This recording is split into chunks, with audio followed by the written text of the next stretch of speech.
তুমি কি ভেবেছো আমি বুঝি না? কি বুঝিস না? আর এত রাতে আমার ঘরের সামনে কি করছিস? যা, ঘুমাতে যা। আবার তুই তো গাড়ি। আমি না বলেছি আমাকে তুমি তুমি করে বলবে?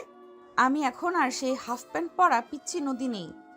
আমার কাছে তুই সারা জীবন ওই পিচ্চিই থাকবি। এখন সর সামনে থেকে, আমার ঘুম পাচ্ছে। মিথ্যেবাদী। তুমি ঘুমাতে যাচ্ছ না, তুমি আমার থেকে পালাচ্ছ। এয়ারপোর্ট থেকে আসার পর থেকে দেখছি সবার সাথে কথা বলছো, হাসছো, অথচ আমার দিকে ভুলেও তাকাচ্ছ না। কেন আরহাম ভাই, ভয় পাচ্ছো? ভয়? আমি আরহাম চৌধুরী, আমি কাউকে ভয় পাই না। আর তোর মতো একটা বাচ্চাকে তো। বাচ্চা? সত্যি? তাহলে আমার চোখের দিকে তাকিয়ে কথাটা বলো তো একবার। বলো যে 3 বছর পর আমাকে দেখে তোমার বুকের ভেতরটা একটুও কেঁপে ওঠেনি। বলো যে এই মুহূর্তে আমাকে জাপটে ধরতে ইচ্ছে করছে না তোমার। নদী, মুখ সামলে কথা বল। ভুলে যাস না আমি তোর বড় ভাই। মামাতো ভাই, আপন ভাই নাও। আর এই সম্পর্কটা যে কোনো মুহূর্তে বদলে ফেলা যায়, সেটা তুমিও জানো, আমিও জানি। আরহামের চোয়াল শক্ত হয়ে গেল। ও নদীর খুব কাছে এগিয়ে এসে দাঁড়ালো, এত কাছে যে দুজনে নিঃশ্বাস একে অপরের মুখে লাগছে। আরহাম নদীর চোখে চোখ রেখে বোঝার চেষ্টা করলো এই মেয়েটার সাহস এত বাড়লো কবে থেকে। 3 বছর আগে যখন ও লন্ডনে ব্যারিস্টারি পড়তে যায়, তখন নদী ছিল 16 বছরের এক চঞ্চল কিশোরী। ফ্রক পরে সারা বাড়ি মাথায় তুলে রাখতো। আরহামের ল্যাপটপ লুকিয়ে রাখা, ওর ফোনে গেম খেলা, এসবই ছিল নদীর কাজ। যাওয়ার সময় এয়ারপোর্টে হাউমাউ করে কেঁদেছিল মেয়েটা। কিন্তু আজ আরহামের সামনে দাঁড়িয়ে আছে 19 বছরের এক পূর্ণ যুবতী। পরনে গাঢ় নীল রঙের একটা জর্জেট শাড়ি, যা ওর ফর্সা শরীরে লেপ্টে আছে। চুলগুলো আলগা করে খোপা করা, সেখান থেকে কয়েকটা অবাধ্য চুল এসে পড়ছে ওর গলার কাছে। আরহামের দৃষ্টি অনিচ্ছাকৃত ভাবেই নদীর গলার ভাঁজের দিকে চলে গেল। ওর গলা শুকিয়ে এলো। 27 বছরের আরহাম চৌধুরী, যে কিনা লন্ডনের বড় বড় কোর্টে দাঁড়িয়ে তাবড় তাবড় আইনজীবীদের ঘোল খাইয়ে দেয়, সে আজ তার নিজের বাড়ির দোতলার করিডোরে দাঁড়িয়ে এইটুকু একটা মেয়ের সামনে ঘেমে যাচ্ছে। চৌধুরী বাড়ি এখন উৎসবের বাড়ি। আরহামের বড় চাচার মেয়ে অর্থাৎ আরহামের চাচাতো বোন রিয়ার বিয়ে ঠিক হয়েছে। সে উপলক্ষে আরহাম দেশে ফিরেছে। বাড়ি ভর্তি আত্মীয় স্বজন। নিচতলায় এখনো হই হুল্লোড় চলছে, গানের আওয়াজ, বাচ্চাদের চিৎকার, মুরব্বীদের হাক ডাক, সব মিলিয়ে এলাহি কারবার। কিন্তু এই দোতলার নির্জন করিডোরে যেন এক অন্য জগৎ। এখানে শুধু দুজন নারী পুরুষের তীব্র আকর্ষণের বিদ্যুৎ খেলে যাচ্ছে। আরহাম নিজেকে সংযত করার প্রাণপণ চেষ্টা করলো। ও জানে নদী ওর মামাতো বোন। এই সম্পর্ক সমাজ সহজে মেনে নেবে না। তার উপর বাড়ির পরিবেশ এখন বিয়ের, যে কোনো সময় কেউ উপরে চলে আসতে পারে।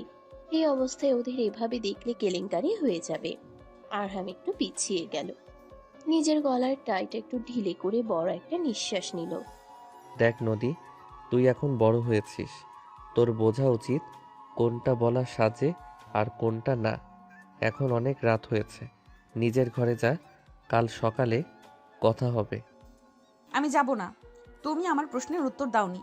তুমি কেন আমাকে এড়িয়ে চলছো? আমি কাউকে এড়িয়ে চলছি না। আমি ক্লান্ত, দীর্ঘ জার্নি করে এসেছি। আমার বিশ্রামের প্রয়োজন। বেশ, তুমি যদি স্বীকার না করো তাহলে আমিই প্রমাণ করে দেব। নদী আচমকা আরহামের হাতটা ধরে ফেলল।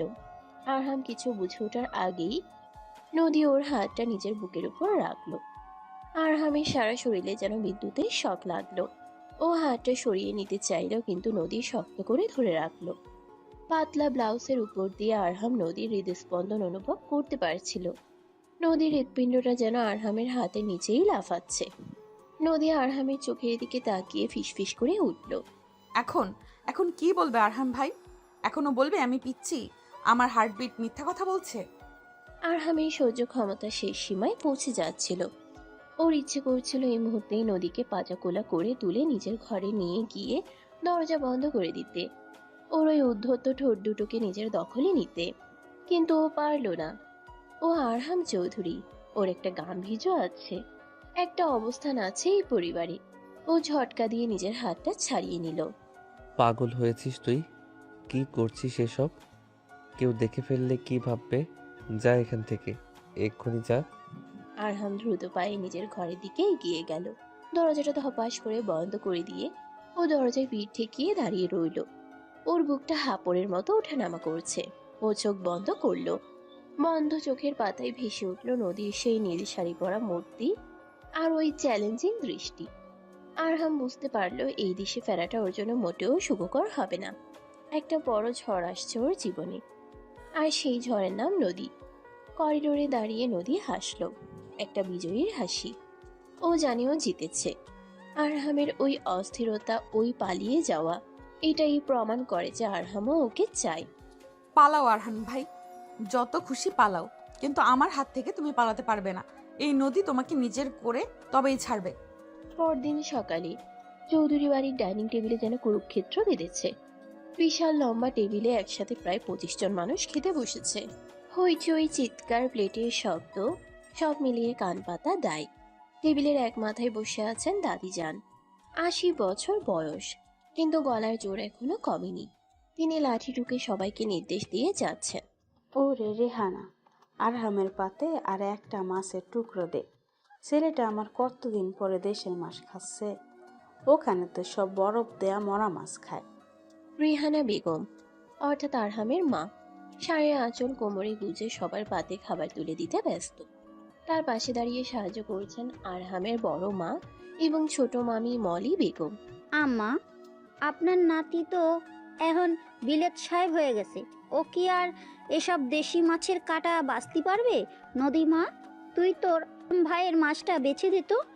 নদীর বাবা রফিক সাহেব পান চিবোতে চিবোতে বললেন, আরে না, আমার ভাগ্নি কি এতই বোকা নাকি? ও ব্যারিস্টার মানুষ, কত জটিল কেস সলভ করে ফেলে, আর এই সামান্য মাছের কাটা বাঁচতে পারবে না? কি বল আরহাম? আরহাম চুপচাপ খাচ্ছিল। মামার কথায় ও একটু হাসলো শুধু। ওর ঠিক উল্টো দিকে বসেছে নদী। আজও একটা হালকা হলুদ রঙের সালোয়ার কামিজ পরেছে, চুলগুলো বেনি করা, দেখতে একদম স্নিগ্ধ লাগছে। কাল রাতের সেই উগ্র রূপের সাথে আজকের এই নদীর কোনো মিল নেই। কিন্তু আরহাম যখনই চোখ তুলে তাকাচ্ছে, নদী ওর দিকে তাকিয়ে মুচকি হাসছে। সেই হাসিতে লুকিয়ে আছে কাল রাতের সেই গোপন ইশারা। আরহামের পাশে বসেছে ওর ছোট ভাই আফিফ। আফিফ সবে ভার্সিটিতে উঠেছে, সারাদিন টোটো করে ঘুরে বেড়ায়, আর সুযোগ পেলেই বড় ভাইয়ের পেছনে লাগে। ভাইয়া, লন্ডনের মেয়েরা নাকি খুবই সুন্দর হয়। তুমি কি একটাও পটাতে পারলে না, নাকি এখনো এই দেশের দেশি মুরগির জন্য অপেক্ষা করছো? কথাটা বলে আফিফ চোখ টিপ মারল নদীর দিকে। আরহামের ছোট বোন সোহা, যে কিনা নদীর বেস্ট ফ্রেন্ড, সেও খিকখিক করে হেসে উঠল। তুই থাম তো আফিফ, ভাই এসেছে বিয়ে খেতে, নিজে বিয়ে করতে না। এই সময় আরহামের ফুফাতো বোন নীলা, যে কিনা আরহামকে মনে মনে পছন্দ করে, সে বলে উঠল, আরহাম ভাইয়া তো এখন অনেক বড় ব্যারিস্টার, ও কি আর যাকে তাকে পছন্দ করবে? ওর জন্য তো রাজকন্যার মতো মেয়ে লাগবে। নীলার বাবা জামিল সাহেব, অর্থাৎ আরহামের ফুপা, কিপ্টে স্বভাবের মানুষ। তিনি খেতে খেতেই বললেন, মেয়ে সুন্দরী হলেই হবে না, দেখতে হবে বাবার ব্যাংক ব্যালেন্স কেমন। আর হামের যা স্ট্যাটাস, তাতে তো মিনিমাম কোটিপতির মেয়ে। বড় চাচু, যিনি এ বাড়ির সব রাজনৈতিক আলোচনার কেন্দ্রবিন্দু, তিনি গম্ভীর গলায় বললেন, জামিল, সব সময় টাকার কথা চিন্তা করো না। বংশমর্যাদা বলেও একটা ব্যাপার আছে। আমাদের চৌধুরী পরিবারের ছেলের বউ হবে এমন কেউ যে এই পরিবারের মান রাখতে পারবে। এইসব আলোচনার মাঝখানে নদী হঠাৎ চেয়ার ছেড়ে উঠে দাঁড়ালো। ওর হাতে একটা বাটিতে কিছুটা পায়েস। ও সোজা আরহামের পাশে এসে দাঁড়ালো। আরহাম ভাই, মা এই পায়েসটা স্পেশাল করে তোমার জন্য বানিয়েছে, নাও খেয়ে দেখো। আরহাম মুখ না তুলেই বলল, রেখে দে, আমি পরে খাবো। না, এখনই খেতে হবে, মা দাঁড়িয়ে আছে, দেখছে। নদী চামচ ভর্তি পায়েস আরহামের মুখের সামনে ধরলো। আরহাম একবার তাকালো নদীর দিকে। নদীর চোখে সেই দুষ্টু হাসি। সবার সামনে সিন ক্রিয়েট করতে চাইছে ও। আরহাম বাধ্য হয়ে হা করলো। নদীম পরম যত্নে আরহামকে পায়েস খাইয়ে দিল। চামচটা আরহামের ঠোঁটে লাগার সময় নদীর আঙ্গুল আলতো করে আরহামের ঠোঁট স্পর্শ করলো। আরহামের মনে হলো যেন আগুন লাগলো ওর ঠোঁটে। টেবিলের সবাই এই দৃশ্য দেখে একটু অবাক হলো। আরহাম এত সহজে কারো হাতে খায় না, কিন্তু কেউ কিছু বলল না। শুধু নীলার মুখটা কালো হয়ে গেল, আর আফিফ টেবিলের নিচ দিয়ে সোহার পায়ে লাথি মারল। খাওয়া শেষে সবাই যখন যার যার মতো ব্যস্ত হয়ে পড়ল, আরহাম তখন দ্রুত পায়ে ছাদে চলে গেল। ওর একটু একা থাকা দরকার। এই বাড়ির প্রতিটি কোণায় যেন নদীর অস্তিত্ব মিশে আছে। ও যেখানেই তাকাচ্ছে নদীকে দেখতে পাচ্ছে। ওর হাসি, ওর গায়ের গন্ধ, ওর সেই স্পর্শ সবকিছু আরহামকে পাগল করে দিচ্ছে। ছাদে রেলিং ধরে দাঁড়িয়ে আরহাম আকাশের দিকে তাকিয়ে আছে। দুপুরের কড়া রোদ উঠেছে, কিন্তু আরহামের মনের ভেতরের উত্তাপের কাছে এই রোদ কিছুই না। ও নিজেকে বোঝানোর চেষ্টা করছিল যে এটা ঠিক হচ্ছে না। নদী ওর ছোট বোন, ওর এই আকর্ষণ সাময়িক, এটা মোহ ছাড়া আর কিছু না।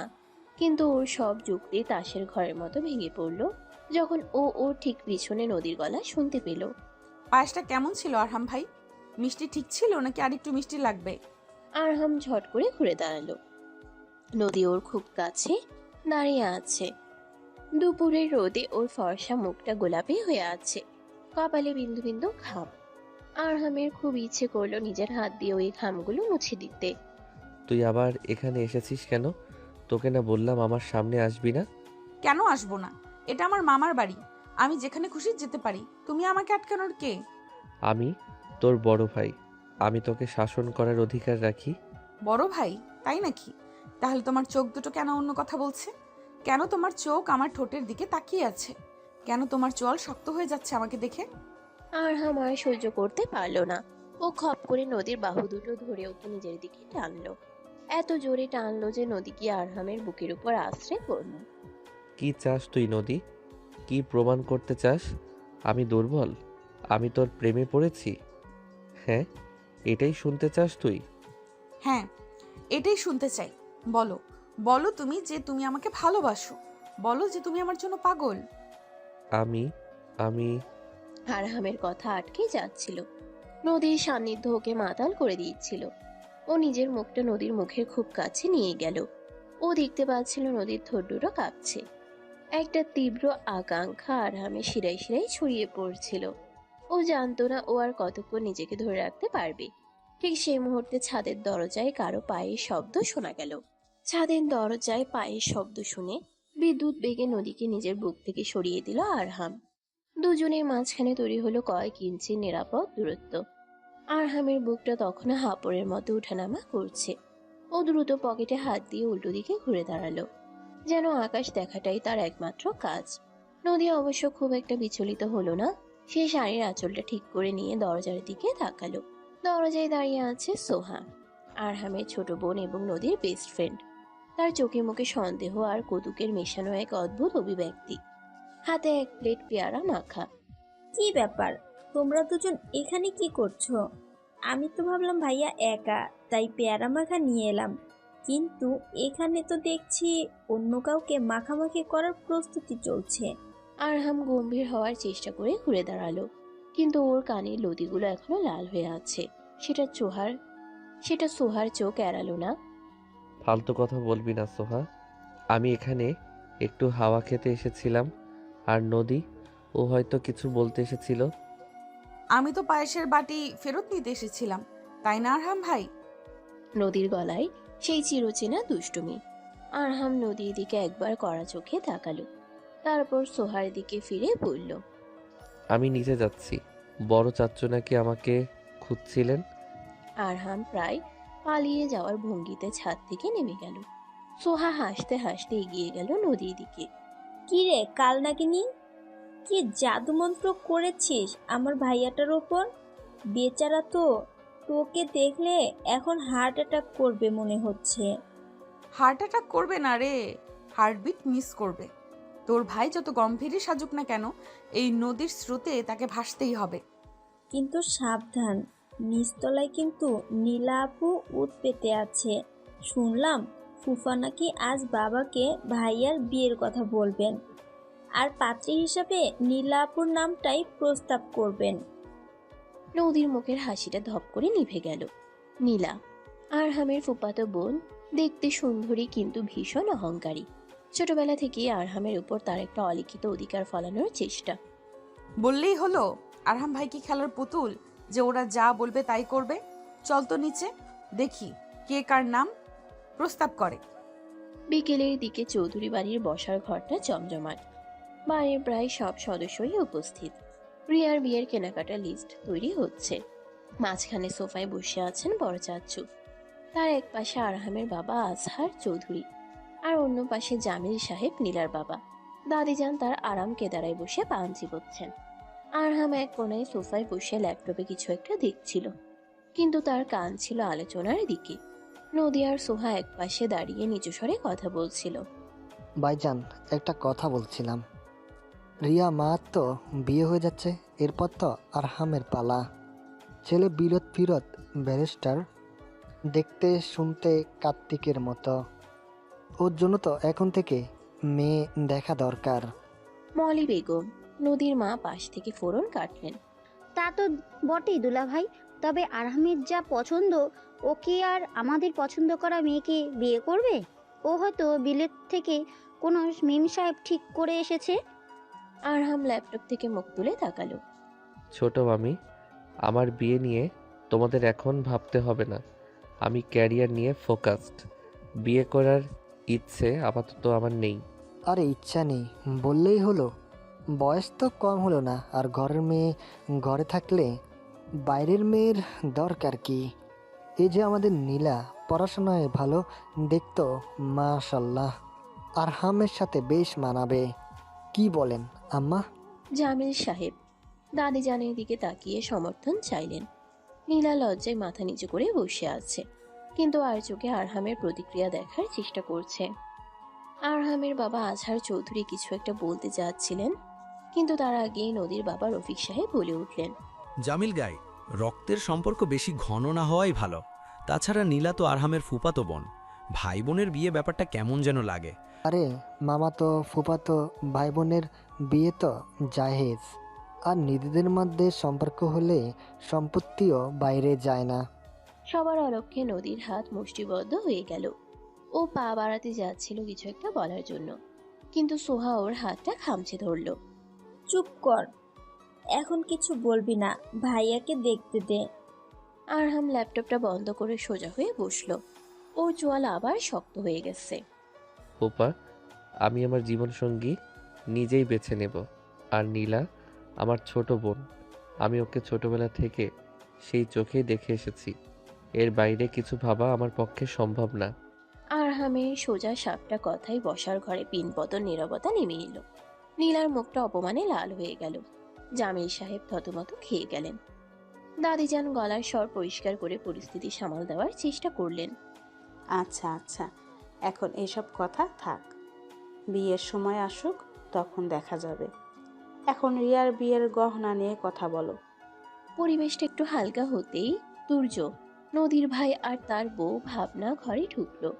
তুর্য আরহামের কাঁধে হাত রাখলো। কিরে দোস্ত, সিরিয়াস মুড কেন? চল ছাদে গিয়ে একটু আড্ডা দিই। রাত আর আবির এসেছে। আবির নামটা শুনেই আরহামের ভ্রু কুঁচকে গেল। আবির নদীর ভার্সিটির বন্ধু। ছেলেটা একটু বেশি স্মার্ট এবং নদীর প্রতি তার দুর্বলতা আছে, এটা আরহাম জানি। আরহাম তাকাতেই দেখলো নদী আবিরের নাম শুনেই বেশ খুশি হয়ে উঠেছে। আবির এসেছে? ভাইয়া, ও কি আমার নোটসগুলো এনেছে? হ্যাঁ এনেছে, উপরেই আছে, তুই গিয়ে নিয়ে আয়। নদী এক লাফে সিঁড়ির দিকে দৌড় দিল। আরহামের ভেতরটা জ্বলে উঠল। কিছুক্ষণ আগেই যে মেয়েটা আরহামের প্রেমে পাগল হওয়ার ভান করছিল, সে এখন অন্য একটা ছেলের নাম শুনেই অস্থির। আরহাম নিজেকে আর ধরে রাখতে পারল না। ও ল্যাপটপটা রেখে উঠে দাঁড়ালো। আমিও আসছি। রাহাতের সাথে অনেক দিন দেখা হয় না। ছাদে তখন গান বাজনা চলছে। এক কোনায় গিটার বাজাচ্ছে আবির। তাকে ঘিরে বসে আছে সোহা, নদী, ভাবনা আর রাহাত। আবির বেশ হ্যান্ডসাম ছেলে, কথা বলতে পটু। নদী আবিরের ঠিক পাশেই বসে আছে এবং আবির গিটার বাজাতে বাজাতে মাঝে মাঝেই নদীর দিকে তাকিয়ে হাসছে। আরহাম ছাদে আসতেই রাহাত দৌড়ে এসে ওকে জড়িয়ে ধরল। কিরে দোস্ত, তুই তো একদম বিদেশি হয়ে গেছিস। আমাদের কি মনে আছে নাকি সব ভুলে গেছিস? তোদের ভোলা কি এত সহজ? কেমন আছিস? রাহাতের সাথে কথা বললেও আরহামের চোখ ছিল নদীর দিকে। আবির নদীর কানের কাছে মুখ নিয়ে কিছু একটা বলছে, আর নদী খিলখিল করে হাসছে। দৃশ্যটা আরহামের বুকে তীরের মতো বিঁধল। ও ধীর পায়ে ওদের দিকে এগিয়ে গেল। আরে আরহাম ভাই যে কেমন আছেন? শুনলাম লন্ডনে নাকি খুব নাম করেছেন। ভালো আছি। তোমরা গান থামালে কেন? চালাও। আরহাম একটা চেয়ার টেনে বসলো, ইচ্ছে করেই নদীর ঠিক উল্টো দিকে। নদী আরহামের দিকে একবারও তাকালো না, সে আবিরের সাথে কথায় ব্যস্ত। আবির, তোর ওই গানটা গানা। তোমায় রীত মাঝারে রাখবো, আমার খুব প্রিয় গানটা। তোর জন্য আমি সব গাইতে পারি নদী। আবির গিটারে কর্ড তুলল, গানের সুরে সুরে পরিবেশটা রোমান্টিক হয়ে উঠল। কিন্তু এই রোম্যান্স আরহামের জন্য ছিল যন্ত্রণার। আবির গাইতে গাইতে বারবার নদীর চোখের দিকে তাকাচ্ছিল। আরহামের মনে হচ্ছিল আবিরের হাত থেকে গিটারটা কেড়ে নিয়ে ভেঙে ফেলতে। গান শেষ হতেই সবাই হাততালি দিল। ভাবনা, নদীর ভাবি একটু দুষ্টুমি করে বলল, বাহ আবির, গানটা তো মনে হলো বিশেষ কাউকে ডেডিকেটেড করে গাইলে। আমাদের নদী কি সে বিশেষ কেউ? সবাই হেসে উঠল। নদী লজ্জায় লাল হয়ে মাথা নিচু করলো। আর আরহামের ধৈর্যের বাঁধ ভাঙলো। ও আচমকা চেয়ার ছেড়ে উঠে দাঁড়ালো। আমার একটা জরুরি কল এসেছে, আমি নিজে যাচ্ছি। আরহামের এই হঠাৎ চলে যাওয়াটা সবাই খেয়াল করলো। নদী আর চোখে দেখলো আরহাম রাগে গটগট করে চলে যাচ্ছে। নদীর ঠোঁটের কোণে এক চিলতে হাসি ফুটে উঠল। সে বুঝলো তার তীর ঠিক জায়গায় বিঁধেছে। রাত তখন প্রায় 1টা। চৌধুরী বাড়ি নিস্তব্ধ, সবাই গভীর ঘুমে আচ্ছন্ন। শুধু আরহামের ঘরের বাতি জ্বলছে। ও বিছানায় বসে ল্যাপটপে কাজ করার চেষ্টা করছে, কিন্তু কিছুতেই মনোযোগ দিতে পারছে না। বারবার বিকেলের দৃশ্যটা মনে পড়ছে। আবির আর নদীর ঘনিষ্ঠতা ওকে পাগল করে দিয়েছে। হঠাৎ আরহামের দরজায় হালকা নখ হলো। আরহাম চশমাটা খুলে টেবিলে রাখলো। কে? আমি। দরজাটা খোলো। আরহামের বুকটা ধক করে উঠল। এত রাতে নদী এখানে কেন? ও গিয়ে দরজাটা খুলল। দরজায় দাঁড়িয়ে থাকা নদীকে দেখে আরহামের শ্বাস আটকে যাওয়ার উপক্রম হলো। নদী একটা পাতলা সাদা শিফন শাড়ি পরেছে, সাথে স্লিভলেস ব্লাউজ। চুলগুলো ছাড়া পিঠের উপর ছড়িয়ে আছে। সদ্য স্নান করে এসেছে হয়তো, কারণ ওর গা থেকে শ্যাম্পুর মিষ্টি গন্ধ আসছে। এত রাতে কি চাস? আর এই পোশাকে কেন? কেন, সুন্দর লাগছে না? আবির তো বললো আমাকে শাড়িতে পরীর মতো লাগে, তাই ভাবলাম তোমাকে একবার দেখিয়ে যাই। আবিরের নামটা শুনেই আরহামের মাথা গরম হয়ে গেল। ও খপ করে নদীর হাত ধরে ওকে ঘরের ভেতর টেনে আনলো এবং দরজাটা লক করে দিল। নদীকে দরজার সাথে চেপে ধরলো আরহাম। ওর চোখে এখন আর কোনো ভদ্রতা নেই, আছে আদিম অধিকার বোধ। আবির বলেছে? আবির বলার কে? তুই কার জন্য সেজেছিস নদী? আবিরের জন্য? আমি কার জন্য সেজেছি সেটা তুমি খুব ভালো করেই জানো, কিন্তু তুমি তো দেখছোই না। তোমার চোখে তো শুধু আমি পিচ্চি বোন। চুপ কর, একদম চুপ। তুই জানিস না তুই কি করছিস? তুই আমাকে পাগল করে দিচ্ছিস। পাগল তো আমি তোমাকে করতে চাই আরহাম।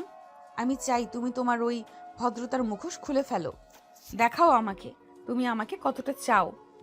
আরহাম আর নিজেকে সামলাতে পারল না। নদীর কথা মাঝেই ও নদীর ঠোঁট জোড়া দখল করে নিল। এটা কোনো শান্ত চুম্বন ছিল না, এটা ছিল দীর্ঘদিনের জমে থাকা তৃষ্ণা, রাগ, অভিমান আর তীব্র ভালোবাসার বহিঃপ্রকাশ। আরহাম পাগলের মতো নদীকে চুমু খেতে লাগলো। নদীর হাত আরহামের চুলের ভেতর ঢুকে গেল। ও আরহামকে আরো নিবিড়ভাবে নিজের কাছে টেনে নিল। আরহামের এক হাত নদীর কোমরে, অন্য হাত নদীর গালের উপর।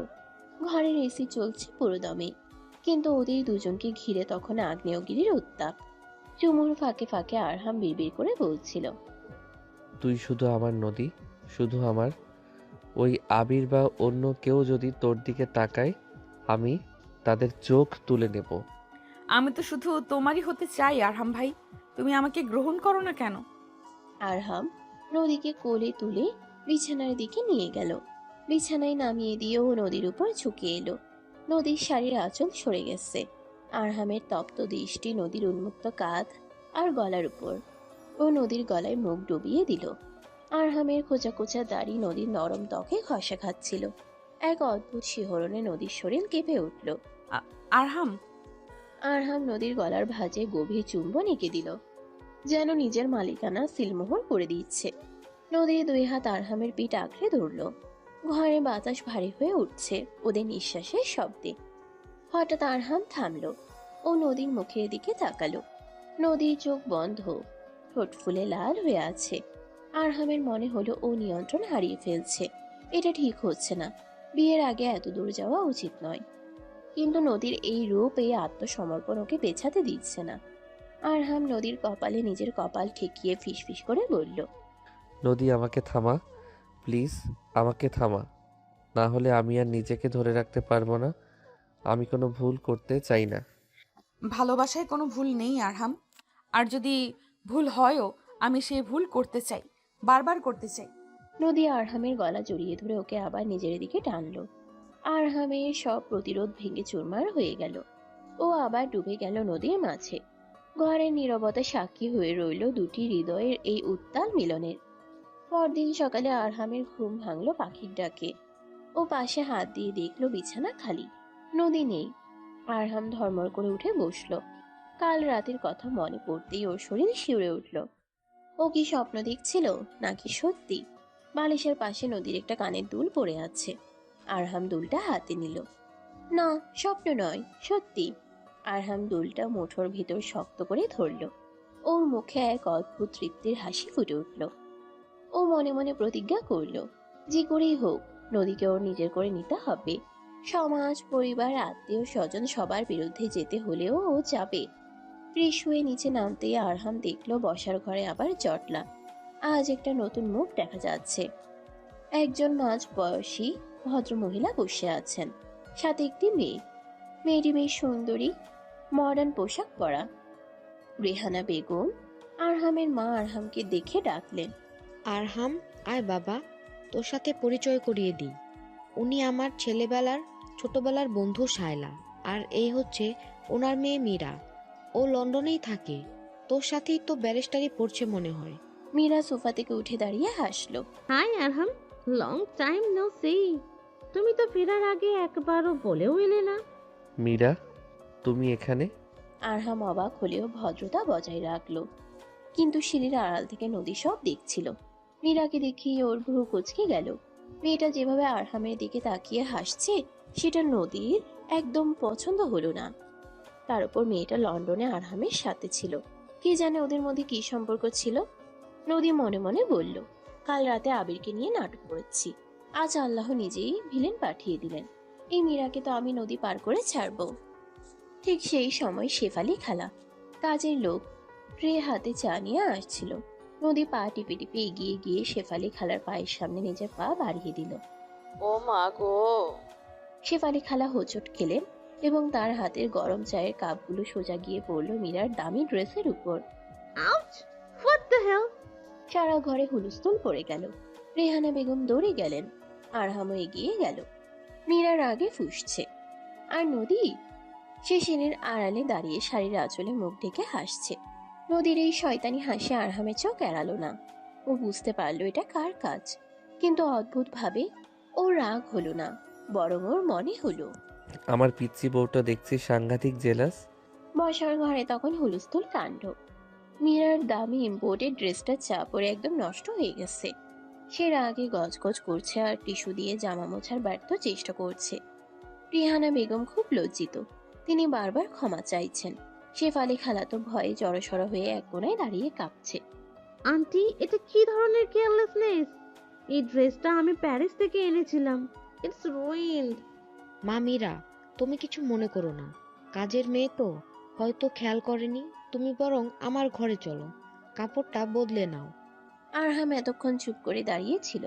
সে ধীর পায়ে এগিয়ে এসে শেফালি খালার সামনে দাঁড়ালো। শেফালি খালা ভয়ে চোখ বন্ধ করে ফেললো। ভাবলো এই বুঝি ছোট সাহেব চর মারবে। খালা, মেঝেটা পরিষ্কার করে ফেলো আর দেখে শুনে কাজ করবে, যাও। সবাই অবাক হলো। আরহামের মতো রাগী মানুষ আজ এত শান্ত কেন? আরহাম একবার আর চোখে সিঁড়ির দিকে তাকালো। সেখানে নদী এখনো দাঁড়িয়ে আছে, মুখে সেই শয়তানি হাসি। আরহামের সাথে চোকাচুকি হতেই নদীর চোখ টিপ মারল। আরহাম মুচকি হেসে মাথা নাড়ল। এই মেয়েটা তাকে পাগল করে ছাড়বে। মীরা রেহানা বেগমের সাথে ভেতরে চলে গেল। পরিস্থিতি একটু শান্ত হতেই নদী নিচে নেমে এলো, সোজা আরহামের সামনে এসে দাঁড়ালো। কেন গো ব্যারিস্টার সাহেব, প্যারিসের ড্রেস নষ্ট হওয়ায় খুব মন খারাপ হলো? খুব, বেচারি মেহমান তার সাথে এমনটা না করলেও পারতি। মেহমান মেহমানের মতো থাকবে, বেশি উড়লে ডানা ছাড়তে আমি ভালোই জানি। আর শুনলাম উনি নাকি তোমার সঙ্গে লন্ডনে ছিলেন। হুম, আমরা ব্যাচমেট ছিলাম, ভালো বন্ধু। বন্ধুরা চাই, ওই মেয়ে তোমাকে যেভাবে গিলছিল আমার ইচ্ছে করছিল ওর চোখ দুটো তুলে ফেলি। আরহাম চারপাশটা দেখে নিল, কেউ নেই আশেপাশে। সে চট করে নদীর হাতটা ধরে টান দিয়ে সোফার আড়ালে নিয়ে এলো। এত হিংসা ভালো না নদী, জ্বলে পুড়ে মরবি। মরলে মরবো, তাও তোমাকে অন্য কারোর হতে দেব না। তুমি শুধু আমার। কাল রাতে কি বলেছো মনে নেই? কাল রাতের কথা মনে পড়তেই আরহামের শরীরে শিহরণ খেলে গেল। সে নদীর কানের কাছে মুখ নিয়ে ফিসফিস করে বলল, মনে আছে, সব মনে আছে। আর সেটা যে ভুল ছিল না সেটাও প্রমাণ করে দেব, তবে এখন না। বিয়ে বাড়ি, একটু সংযত থাক। আমি সংযত হতে পারবো না। তুমি যদি ওই মীরার সাথে বেশি হাসাহাসি করো তাহলে আমি কিন্তু সবার সামনে তোমাকে জড়িয়ে ধরবো, বলে দিলাম। এই বলে নদী চলে গেল। আরহাম তাকিয়ে রইল ওর যাওয়ার পথের দিকে। এই পাগলিটাকে সামলানোই এখন ওর সবচেয়ে বড় চ্যালেঞ্জ। দুপুরের পর থেকে বাড়িতে বিয়ের ধুমধাম শুরু হয়ে গেল। আজ সন্ধ্যায় রিয়ার গায়ে হলুদ। পুরো বাড়ি গাঁদা ফুল আর মরিচবাতি দিয়ে সাজানো হয়েছে। আত্মীয় স্বজন আরও বেড়েছে। ছাদে প্যান্ডেল করা হয়েছে হলুদের স্টেজের জন্য। আরহামের ছোট বোন সোহা আর ভাবি ভাবনা মিলে সবাইকে সাজানোর দায়িত্ব নিয়েছে। মীরাও তাদের সাথে যোগ দিয়েছে। সে রেহানা বেগমের একটা দামি শাড়ি পরেছে। বাঙালি সাজে তাকে বেশ সুন্দর লাগছে, এটা অস্বীকার করার উপায় নেই। মীরা আরহামের কাছে এলো, হাতে একটা ফুলের মালা। আরহাম, দেখো তো আমাকে কেমন লাগছে। শাড়িটা আন্টি দিলেন, আমি তো শাড়ি পরতেই পারি না, সোহা পরিয়ে দিল। ভালো লাগছে, বাঙালি মেয়েদের শাড়িতেই সবচেয়ে সুন্দর লাগে। থ্যাঙ্কস। আচ্ছা, তুমি আমাকে একটু হেল্প করবে? এই মালাটা চুলে ঠিকমতো আটকাতে পারছি না। মীরা পেছন ফিরে নিজের পিঠ ভর্তি চুলগুলো আরহামের দিকে ঘুরিয়ে দিল। আরহাম একটু ইতস্তত করলো। আশেপাশে অনেক মানুষ, কিন্তু মীরা নাছোড় বান্দা। আরহাম হাত বাড়ালো মালাটা ঠিক করে দেওয়ার জন্য। ঠিক সেই মুহূর্তে নদীর গলা শোনা গেল, ওমা, মীরা আপু যে, খুব সুন্দর লাগছে তো। নদী হাসতে হাসতে ওদের মাঝখানে এসে দাঁড়ালো। আরহামের হাতটা মীরার চুলে লাগার আগেই নদী সেটা খপ করে ধরে ফেল। আরহাম ভাই, তুমি ছেলেদের কাজ করো, মেয়েদের সাজগোজের ব্যাপারে তোমার নাক না গলানোই ভালো। মীরা আপু এসো, আমি ঠিক করে দিচ্ছি।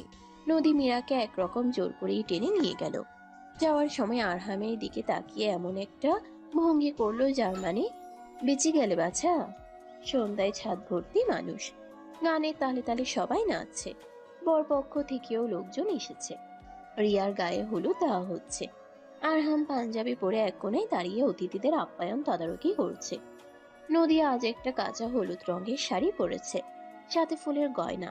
খোলা চুলে ওকে একদম অপ্সরার মতো লাগছে। আবির গিটার নিয়ে গান গাইছে স্টেজে।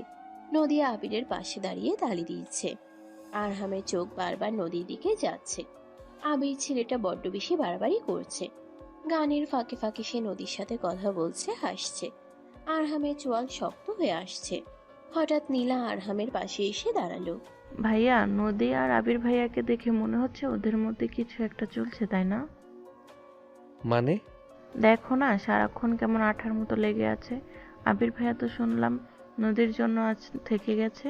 ওরা নাকি ভার্সিটিতেও খুব ক্লোজ। আমার তো মনে হয় মামা মামিকে বিষয়টা জানানো দরকার। নীলা খুব চতুরতার সাথে আরহামের মনে বিষ ঢেলে দিল। আরহাম জানে নদী ওকে ভালোবাসে, কিন্তু জেলাসি এমন একটা জিনিস যা যুক্তি মানে না। আরহাম সোজা স্টেজের দিকে এগিয়ে গেল। গান তখন থামলো। আবির মাইকে বলল, এবার আমাদের সবার প্রিয় নদী একটা ডান্স পারফরমেন্স করবে, সবাই একটা জোর তালি দিন। সবাই হাততালি দিয়ে উঠল। নদী প্রথমে একটু লজ্জা পেল, তারপর ম্যানে তো ধীরে সে গানের তালে নাচতে শুরু করলো। নদী সেই নাচ ছিল জাদুকরি। ওর শরীরের প্রতিটি মোচড়, কোমরের দুলুনি সবাইকে মন্ত্রমুগ্ধ করে রাখলো। কিন্তু এই নাচ আরহামের বুকে আগুন ধরিয়ে দিল। ও দেখলো উপস্থিত সব ছেলের চোখ নদীর শরীরের উপর আটকে আছে। বিশেষ করে আবিরের দৃষ্টি একদমই শোভন নয়। নাচ শেষ হতেই আরহাম স্টেজে উঠে গেল। সবাই ভাবলো ভাই হিসেবে হয়তো বোনকে অভিনন্দন জানাতে যাচ্ছে, কিন্তু আরহাম সোজা নদীর হাত ধরলো। অনেক হয়েছে, এবার নিচে চল, বড় মা তোকে খুঁজছে। কিন্তু আরহাম ভাই, এখনো তো খাওয়া দাওয়া বাকি। বললাম তো চল। আরহাম প্রায় টেনে হিচড়ে নদীকে স্টেজ থেকে নামিয়ে নিয়ে গেল। সবাই একটু অবাক হলো, কিন্তু বিয়ে বাড়ি বলে কেউ তেমন গা করলো না। আরহাম নদীকে নিয়ে সোজা নিজের ঘরে চলে এলো। দরজা লাগিয়ে দিয়ে সে নদীর দিকে ঘুরে দাঁড়ালো। ওর চোখ দিয়ে যেন আগুন বের হচ্ছে। তুই কি চাস বলতো? নিজেকে সবার সামনে এভাবে এক্সপোজ করে কি আনন্দ পাস? ওই আবির তোর দিকে কিভাবে তাকাচ্ছিল দেখেছিস? দেখেছি, সব ছেলেই সুন্দরী মেয়েদের দিকে তাকায়, তাতে আমার কি? আমি তো শুধু একজনকে দেখানোর জন্যই নেচেছি। কাকে? আবিরকে? না, তোমাকে। নদী এগিয়ে এসে আরহামের বুকের উপর হাত রাখলো। আমি যখন নাচছিলাম তখন আমার চোখ শুধু তোমাকেই খুঁজছিল। তোমার ওই রাগী মুখটা দেখার জন্যই তো আমি স্টেজে উঠলাম। তুমি জেলাস হলে তোমাকে যা সুন্দর লাগে না। আমি জেলাস হচ্ছি না, আমি তোর বড় ভাই। তোর ভালো মন্দ দেখার দায়িত্ব আমার। উফ, আবার সে বড় ভাই? এই দরজা বন্ধ ঘরেও কি তুমি ভাই হয়ে থাকবে? নদী আরহামের পাঞ্জাবির কলার ধরে ওকে নিজের দিকে টানলো। এই যে আমার হার্টবিট বাড়ছে, শুনতে পাচ্ছ না? কাল রাতে তো শুনেছিলে। আজ কি হলো? নাকি মীরা আপুর শাড়ি ঠিক করতে গিয়ে সব ভুলে গেলে? তুই মীরাকে নিয়ে এত ভাবছিস কেন? ও জাস্ট আমার কলিগ। কলিগ না ছাই, ওর মতলব ভালো না। তবে আমিও নদী চৌধুরী, আমার জিনিস কেড়ে নেওয়া অত সোজা না। নদী আরহামের গলার কাছে মুখ নিয়ে আলতো করে কামড় বসালো। আরহাম চমকে উঠল। নদী, কি করছিস? ব্যথা লাগছে? লাগুক, এটা তোমার শাস্তি, অন্য মেয়েদের দিকে তাকানোর শাস্তি। আরহাম আর নিজেকে ধরে রাখতে পারল না। নদীর এই অধিকার বোধ, এই পাগলামি ওকে পাগল করে দিচ্ছে। সে নদীর কোমর জড়িয়ে ধরে ওকে শূন্যে তুলে ফেলল। শাস্তি দিবি? আচ্ছা, তাহলে আমিও তোকে শাস্তি দেব। আমাকে পাগল করার শাস্তি।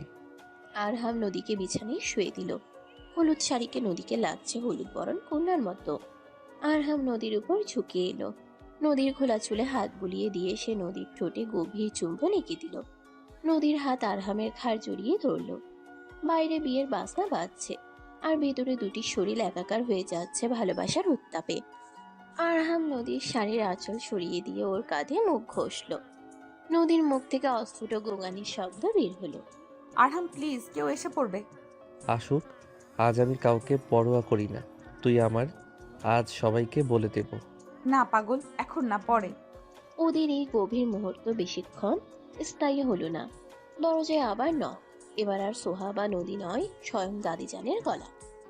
ওরে আরহাম, আসিস নাকি ভেতরে? দরজাটা খোলতো ভাই। দুজন বিদ্যুৎ পৃষ্ঠের মতো ছিটকে সরে গেল। নদী দ্রুত শাড়ি ঠিক করে নিল। আরহাম চুলগুলো হাত দিয়ে ঠিক করে বড় একটা শ্বাস নিল। আসছি দাদাজান। নদীকে ইশারা করে বাথরুমে লুকিয়ে পড়তে বলল আরহাম। নদী দৌড়ে বাথরুমে ঢুকে গেল। আরহাম দরজা খুলল। দাদিজান লাঠি ভর দিয়ে দাঁড়িয়ে আছেন। কি রে, এতক্ষণ লাগে দরজা খুলতে? আর ঘর অন্ধকার করে কি করছিস? মাথাটা একটু ধরেছিল দাদাজান, তাই শুয়েছিলাম। ব্যারিস্টারি পরে মাথা গেছে। শোন, তোর মামা তোকে খুঁজছে। আর ওই নদীর মেয়েটা কোথায় গেল? ওকে তো দেখলাম তোর সাথে নামতে। ও তো মনে হয় নিচে গেছে, আমি দেখিনি। দাদিজান সন্দেহী দৃষ্টিতে একবার ঘরের ভিতরটা দেখলেন, তারপর বললেন, ঠিক আছে, চল নিচে চল, খাওয়ার সময় হয়েছে। আরহাম দাদিজানের সাথে নিচে নেমে গেল। বাথরুম থেকে বেরিয়ে এলো নদী। আয়নায় নিজের চেহারা দেখে সে নিজেই লজ্জা পেল। ঠোঁট ফুলে আছে, গলার কাছে লাল দাগ, আরহামের ভালোবাসার চিহ্ন। নদী ওড়না দিয়ে গলাটা ঢেকে মুচকি হাসলো। এই দাগ আমার বিজয়ের প্রতীক, মনে মনে বলল সে। রাতে খাওয়ার টেবিলে আবার এক নাটক। আবির আজ চৌধুরী বাড়িতেই থাকছে। সূর্য জোর করে ওকে রেখে দিয়েছে। খাওয়ার টেবিলে আবির নদীর পাশে বসার চেষ্টা করলো, কিন্তু আরহাম কৌশলে আফিফকে দিয়ে সেই জায়গা দখল করালো। আফিফ, তুই এখানে বস, তোর সাথে ভার্সিটির অ্যাডমিশন নিয়ে কথা আছে। আবির বাধ্য হয়ে একটু দূরে বসলো, কিন্তু তার চোখ নদীর উপর। মীরা বসেছে আরহামের ঠিক উল্টো দিকে। আরহাম, কাল তো ফ্রি আছো, চলো না কোথাও ঘুরে আসি, আমাদের পুরোনো দিনগুলোর মতো। নদী খাওয়া বন্ধ করে আরহামের দিকে তাকালো। তার চোখ দিয়ে যেন লেজার বিম বের হচ্ছে। আরহাম বিপদে পড়ল। একদিকে মীরা, অন্যদিকে নদীর জ্বলন্ত দৃষ্টি। আসলে মীরা, কাল বাড়িতে অনেক কাজ, মেহমানরা আছে। আরে কাজ তো থাকবেই, মেহমান এসেছে, একটু ঘুরিয়ে নিয়ে আয়। নিরামা, তুমি চিন্তা করো না, আরহাম তোমাকে নিয়ে যাবে। নদী আর সহ্য করতে পারল না। সে গ্লাসের পানি খাওয়ার ভান করে ইচ্ছাকৃতভাবে হাত ফসকে গ্লাসটা ফেলে দিল। ঝনঝন শব্দে গ্লাসটা ভেঙে গেল। ও সরি, হাত থেকে পড়ে গেল। সবাই চমকে উঠল। নদী উঠে দাঁড়িয়ে বলল, আমার খাওয়া শেষ, শরীরটা ভালো লাগছে না, আমি ঘুমোতে গেলাম। নদী গটগট করে চলে গেল। আরহাম বুঝল কাল সকালে বড়সড় ঝড়ের পূর্বাভাস। মীরা অবাক হয়ে বলল, মেয়েটা একটু সাইকো টাইপের, তাই না? ও আমার বোন, ও সম্পর্কে কথা বলার আগে ভেবে বলবেন। আরহামের গলার স্বর শুনে মীরা চুপসে গেল। টেবিলের পরিবেশটা ভারী হয়ে উঠল। রাতে আরহাম শুয়ে শুয়ে ভাবছিল, এভাবে আর কতদিন চলবে। একদিকে পরিবারের প্রত্যাশা, অন্যদিকে নদীর প্রতি তীব্র আকর্ষণ, আর মাঝখানে এই মীরা আর আবির। আরহাম মোবাইলটা হাতে নিল, নদীর নাম্বারই ডায়াল করলো। ফোনটা ধরল না নদী। আরহাম মেসেজ দিল, রাগ করেছিস? রিপ্লাই এলো সাথে সাথে, তোমার এই মীরা ম্যাডামের সাথে গিয়ে প্রেম করো, আমাকে ডিস্টার্ব করবে না। আরহাম হাসলো। ও জানে এখন কি করতে হবে। এই মনোরঞ্জনের খেলাটাই তো ওদের প্রেমের আসল মজা। পরদিন সকাল। আরহাম খুব ভোরে উঠল। আজ ওর একটা প্ল্যান আছে, সবাইকে সারপ্রাইজ দেওয়ার প্ল্যান। কিন্তু নিচে নেমে সে নিজেই সারপ্রাইজড হয়ে গেল। বসার ঘরে নদীর বাবা রফিক সাহেব এবং আরহামের বাবা আজহার চৌধুরী খুব গম্ভীর মুখে বসে আছেন। সামনে দাঁড়িয়ে আছে আবির, আর এক কোনায় মাথা নিচু করে দাঁড়িয়ে আছে নদী।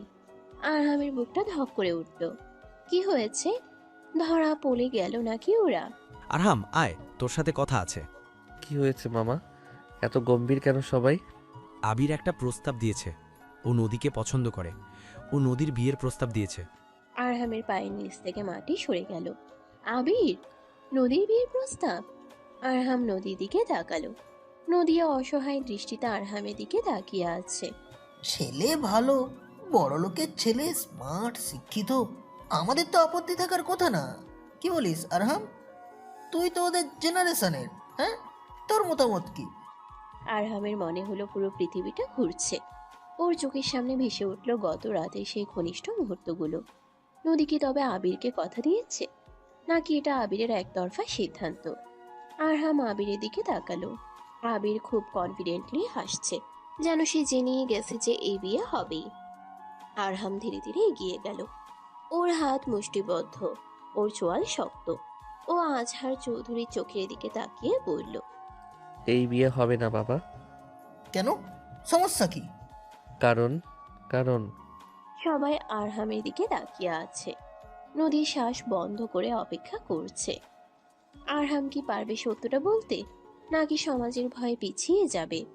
আরহাম একটা গভীর নিঃশ্বাস নিল, তারপর নদীর হাতটা সবার সামনে শক্ত করে ধরল। কারণ নদীকে আমি বিয়ে করব। বসার ঘরে যেন বোমা ফাটলো। তিন পতন নীরবতা। রফিক সাহেব হা করে তাকিয়ে আছেন। আজহার চৌধুরী চশমাটা খুলে হাতে নিলেন। আবিরের মুখের হাসি মিলিয়ে গেল। আর নদী, সে আরহামের হাতটা আরো শক্ত করে আঁকড়ে ধরল। তার চোখ দিয়ে গড়িয়ে পড়ল আনন্দের অশ্রু। কিন্তু নাটক কি এখানেই শেষ? না, আসল খেলা তো কেবল শুরু। সিঁড়ি দিয়ে ধীর পায়ে নেমে এলেন দাদিজান। তার মুখে এক রহস্যময়ী হাসি। বসার ঘরে তখন বিন পতন নীরবতা। আরহামের ওই এক কথা, নদীকে আমি বিয়ে করব, যেন পারমাণবিক বোমার মতো বিস্ফোরিত হয়েছে। রফিক সাহেব, নদীর বাবা, নিজের কানকে বিশ্বাস করতে পারছেন না। আজহার চৌধুরী, আরহামের বাবা, চশমা হাতে নিয়ে ছেলের দিকে ফ্যালফেল করে তাকিয়ে আছেন। আর আবির, তার মুখের স্মার্ট হাসিটা মিলিয়ে গেল। সেখানে ফুটে উঠেছে এক অদ্ভুত অপমানবোধ। নদী আরহামের হাতটা এমনভাবে আঁকড়ে ধরে আছে, যেন ছেড়ে দিলেই সে অতল গহ্বরে তলিয়ে যাবে। তার চোখ দিয়ে অনবরত পানি পড়ছে, কিন্তু ঠোঁটের কোণে বিজয়ের হাসি। সিঁড়ির ধাপে দাঁড়িয়ে থাকা দাদিজান লাঠি ঠুকে নিচে নেমে এলেন। তার মুখে সেই রহস্যময়ী হাসিটা এখনো লেগে আছে। তিনি সোজা এসে আরহাম আর নদীর সামনে দাঁড়ালেন। তা নবাবজাদার মুখটা খুলতে এত সময় লাগে কেন? আমি তো ভেবেছি কবরে যাওয়ার আগে আর নাতির বিয়ের সানাই শুনতে পাবো না। সবাই দাদিজানের কথায় চমকে উঠল। আরহাম একটু অবাক হয়ে দাদিজানের দিকে তাকালো। দাদিজান এবার নদীর দিকে তাকালেন। দাদিজান, তুমি তুমি জানতে? জানবো না? আমি এই বাড়ির মুরব্বী। এই বুড়োর চোখে আড়ালে কিচ্ছু হয় না। তোরা যখন ছাদে লুকোচুরি খেলছিলি তো আমি তখনই বুঝছিলাম ডাল মে কুচ কালা হ্যাঁ। আমি শুধু দেখতে চাচ্ছিলাম তোর সাহস কতটুকু। নদী ভয়ে ভয়ে দাদিজানের দিকে চাইল। দাদিজান হাত বাড়িয়ে নদীর চোখের পানি মুছে দিলেন। কাঁদিস না পাগলি, চৌধুরী বাড়ির বউ কি এত কাঁদলে চলে? এই বাড়িতে এখন তোর রাজত্ব চলবো। দাদিজানের কথায় মলি বেগম নদীর মা খুশিতে কেঁদে ফেললেন। তিনি দৌড়ে এসে নদীকে জড়িয়ে ধরলেন। রফিক সাহেবও স্বস্তির নিঃশ্বাস ফেললেন। কিন্তু সবাই খুশি হতে পারল না। জামিল সাহেব ফুপ্পা এবং নীলার আগে ফুঁসছে, আর আবির সে বুঝলো এখানে আর তার কোনো জায়গা নেই। ওয়েল, কংগ্রেচুলেশন আরবাহাম ভাই, আপনি জিতে গেলেন। তবে একটা কথা, নদীকে সামলে রাখা কিন্তু অত সহজ না। All the best. থ্যাঙ্কস আবির, তবে আমার জিনিস আমি খুব ভালো করেই সামলাতে জানি। তোমাকে আর চিন্তা করতে হবে না, তুমি এখন আসতে পারো। আরহামের গলার স্বরে এমন এক কর্তৃত্ব ছিল যে আবির আর কথা বাড়ানোর সাহস পেল না। সে দ্রুত পায়ে বেরিয়ে গেল। যাওয়ার সময় নদীর দিকে একবার তাকালো, কিন্তু নদী তখন আরহামের দিকে তাকিয়ে বিভোর। আবির চলে যেতেই জামিল সাহেব ফেটে পড়লেন। আম্মা, আপনি এটা মেনে নিলেন? ঘরের মেয়ে ঘরে রাখছেন, সেটা ভালো কথা, কিন্তু আমার নীলা, আমি তো ভেবেছিলাম নীলাকে আরামের সাথে বিয়ে দিব। আপনারা আমাকে অপমান করলেন। আরহাম শান্ত গলায় উত্তর দিল। ফুপা, এখানে অপমানের কিছু নেই। নীলা আমার বোন, ও আমার খুব আদরের, কিন্তু জীবনসঙ্গী হিসেবে আমি নদীকেই বেছে নিয়েছি। আর জোর করে বিয়ে দিলে কি নীলা সুখী হতে পারতো? ভাইয়া, তুমি নদীকে বাঁচলে, এই পিচ্ছি একটা মেয়েকে ও তোমার কি বুঝে? আমি তোমাকে ছোটবেলা থেকে। আরহাম নীলার কাছে গিয়ে তার কাঁধে হাত রাখলো। নীলা, ভালোবাসা বোঝার জন্য বয়সের দরকার হয় না, মনের দরকার হয়। নদীর মতো আমাকে কেউ বোঝে না। তুই আমার বোন ছিলি, আছিস এবং থাকবি। প্লিজ এই সম্পর্কটা নষ্ট করিস না। নীলা আর কোনো কথা না বলে কাঁদতে কাঁদতে নিজের ঘরে চলে গেল। জামিল সাহেবও গটগট করে মেয়ের পিছু নিলেন। বসার ঘরের পরিবেশটা একটু হালকা হলো। সূর্য নদীর ভাই এসে আরহামকে জড়িয়ে ধরলো। সারা বাবু, অবশেষে লাইনই এলি। আমি তো ভাবছিলাম তোকে পিটিয়ে সোজা করতে হবে।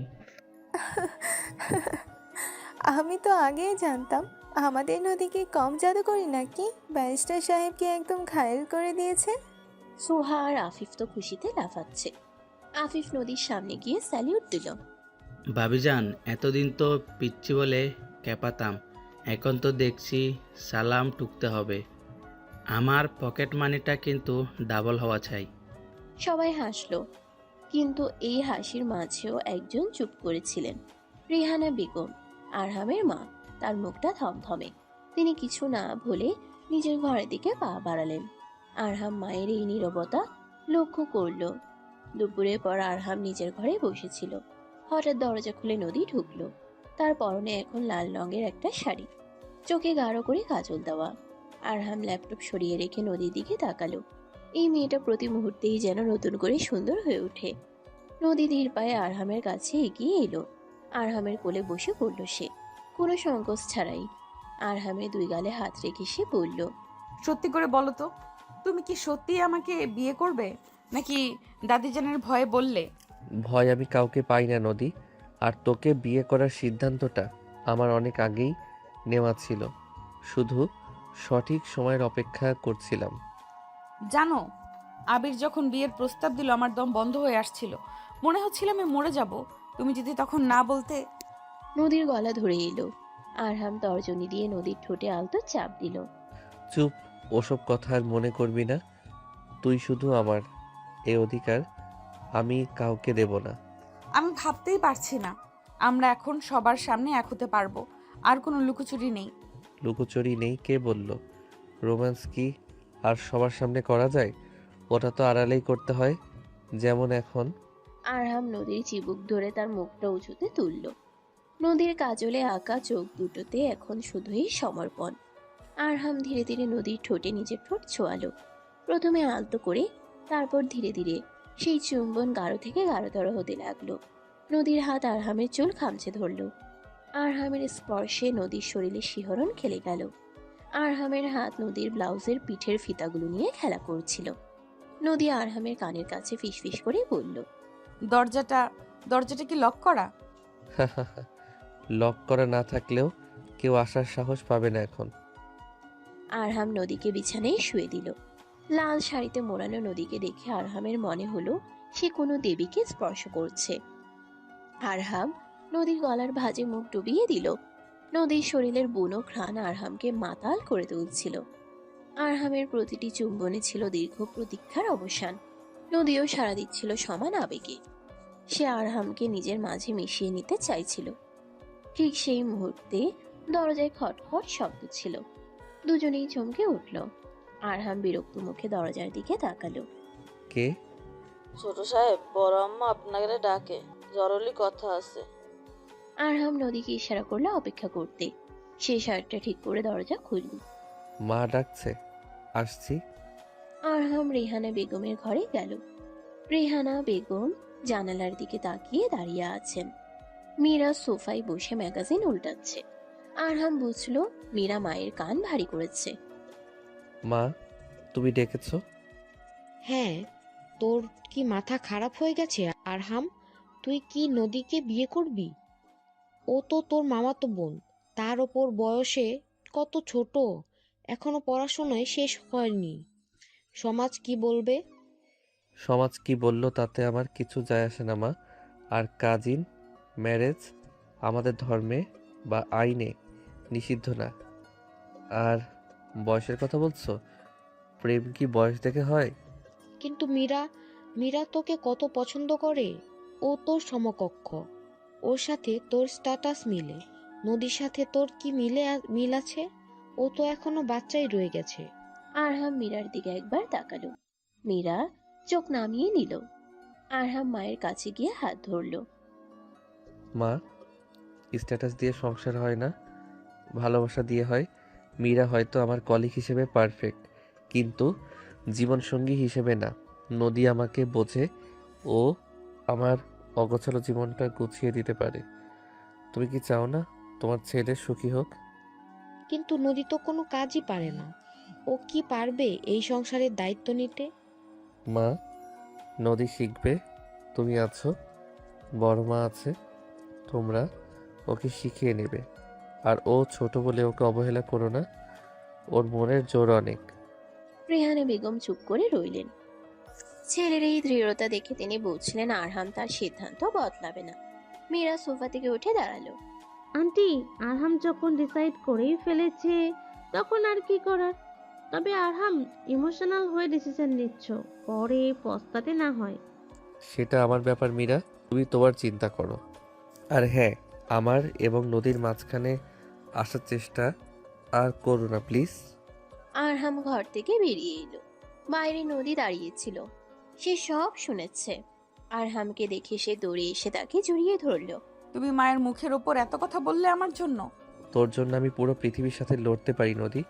মা একটু সেকেলে মানুষ, তাই এসব ভাবছে। ঠিক হয়ে যাবে। সন্ধ্যায় রিয়ার বিয়ে। পুরো বাড়ি আলোক সজ্জায় ঝলমল করছে। বরযাত্রী এসেছে, বিশাল আয়োজন। আরহাম একটা অফ হোয়াইট শেরওয়ানি পরেছে। তাকে দেখে মনে হচ্ছে কোনো রাজপুত্র। আর নদী পরেছে গাঢ় মেরুন রঙের লেহেঙ্গা। ভারী গয়নায় তাকে রাজকন্যার মতো লাগছে। বিয়ে বাড়িতে প্রচুর ভিড়। সবাই বর কনেকে নিয়ে ব্যস্ত। এই ফাঁকে আরহাম নদীকে ইশারা করে ছাদে ডাকলো। চাঁদের এক কোণায় অন্ধকার, সেখান থেকে নিচের সব আলো দেখা যাচ্ছে। আরহাম রেলিং এ হেলান দিয়ে দাঁড়িয়েছিল। নদী আসতেই সে নদীকে কাছে টেনে নিল। তোকে আজ যা লাগছে না, ইচ্ছে করছে এখনই কাজই ডেকে বিয়েটা পড়িয়ে ফেলি। রিয়ের বিয়েটা হতে দাও, তারপর আমাদের। অত ধৈর্য আমার নেই। আরহাম নদীর কোমরে হাত রেখে তাকে নিজের সাথে মিশিয়ে নিল। নদীর নিঃশ্বাস ভারী হয়ে এলো। আরহামের চোখ নদীর ঠোঁটে। সে ধীর লয়ে নদীর ঠোঁট নিজের দখলে নিল। ছাদের ওই অন্ধকারে দুটি শরীর এক হয়ে গেল। নিচে ছানায় বাজছে, আর উপরে চলছে দুটি হৃদয়ের মিলন। আরহামের হাত নদীর পিঠের খোলা অংশে বিচরণ করছিল। নদী আরহামের শেরওয়ানির বোতাম খোলার চেষ্টা করছিল। তাদের ভালোবাসা আজ বাঁধন হারা। হঠাৎ ফোনের ফ্ল্যাশ লাইটের আলোয় চমকে উঠল দুজন। সোহা আর আফিফ দাঁড়িয়ে আছে, হাতে ফোন। ও মাই গড, তোমরা এখানেও শুরু করে দিয়েছো? নিচে সবাই খুঁজছে আর তোমরা এখানে রোমান্স করছো? ভাইয়া, ভিডিওটা কিন্তু ভাইরাল করে দিব যদি না আমাকে আইফোন কিনে দাও। আরহাম নদীকে ছেড়ে দিয়ে হাসলো। সে এগিয়ে গিয়ে আফিফের কান মলে দিল। ভাইরাল করবি? দাঁড়া, তোকে দেখাচ্ছি। সোহা আর আফিফ হাসতে হাসতে দৌড় দিল। নদী আর আরহাম একে অপরের দিকে তাকিয়ে হাসলো। এই খুনসুটি, এই ভালোবাসা, এটাই তো জীবন। নিচে নামতেই দেখা গেল এক নতুন ঝামেলা। মীরা স্টেজে মাইক নিয়ে দাঁড়িয়ে আছে, তার পাশে আবির। আবির এখনো যায়নি, সেও সুযোগের অপেক্ষায় আছে। লেডিস অ্যান্ড জেন্টলম্যান, রিয়ার বিয়ের খুশিতে আমি আর আবির একটা ডুয়েট গান গাইতে চাই, এবং এই গানটা ডেডিকেট করছি আমাদের আরহাম আর নদীকে। সবাই তালি দিল, কিন্তু নদীর মনটা কুগাইছিল।